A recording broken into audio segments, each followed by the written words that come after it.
సార్కి ఏదైతే జరుగుతుందో ఆ ప్రాబ్లం తెలుసుంటుంది కదా, కానీ ఆయన అంత ఫైర్ అవ్వడానికి అంటే టీమ్ వాళ్ళు వచ్చి మనకు లోపల మాట్లాడారు అనమాట. They said okay, but ultimately as a Shobha అని వస్తే నాకు డబ్బులు కానీ ఫేమ్ కానీ అది నాకు అంత మ్యాటర్ అవ్వదు, health is matter for me. So నాకు హెల్త్ అనేది చాలా ఇంపార్టెంట్. మీరు చెప్పేదేదో 100 చెప్తారబ్బా, రేపు సెట్ అవుతుంది, ఎల్లుండి సెట్ అవుతుంది, అవతల ఎల్లుండి సెట్ అవుతుంది అనేసి.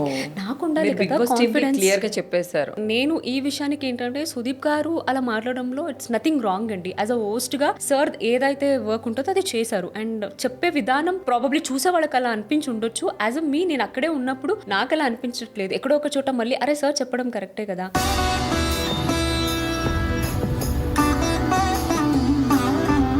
అన్ని ఇయర్స్ తర్వాత నేను కంబ్యాక్ అయినప్పుడు జనాలు చూపించిన ప్రేమకి నువ్వు ఇదేనా వాల్యూ ఇచ్చేది అని ఆయన అడుగుతున్నారు. ఫుల్ ఫైర్ అయిందంట. అలాగే శోభ ఉందంటే ఆ మాత్రం ఫైర్ ఉండాలి. నీ అవ్వ తగ్గేదేలే శోభ.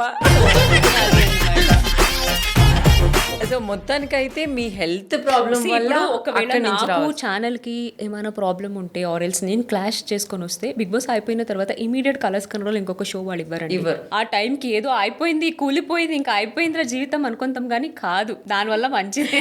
ఏది రాసి పెట్టుంటుందో అది ఖచ్చితంగా జరగాల్సిందే.